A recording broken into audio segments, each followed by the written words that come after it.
Pour configurer vos calendriers dans IDEO, vous devez tout d'abord aller dans vos réglages pour ajouter les comptes pertinents.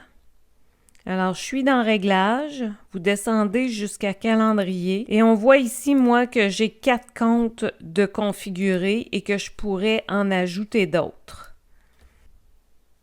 Quand je retourne dans IDEO, je vais choisir Roue dentée et je vais aller chercher Calendrier.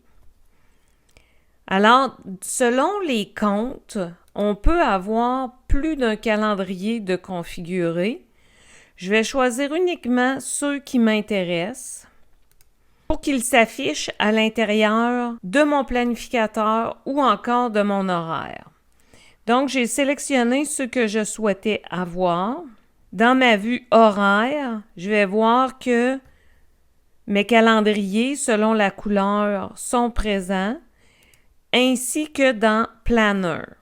Il faut prendre en compte que la synchronisation n'est pas en temps réel et que même si vous avez coché le calendrier, ça peut prendre un peu de temps avant qu'il s'affiche. Vous avez différents chemins pour utiliser les rappels. Alors, soit avec les 3 petites lignes vers le haut, puis vous allez chercher Rappel, ou encore vous allez chercher le crochet dans le bas à gauche.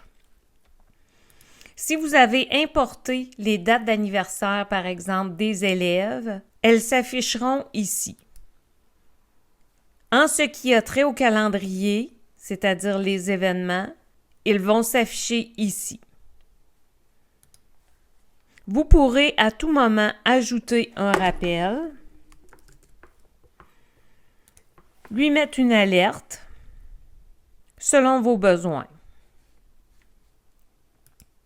Une fois que c'est fait, vous pouvez le cocher comme accompli. Vous avez différentes options d'affichage.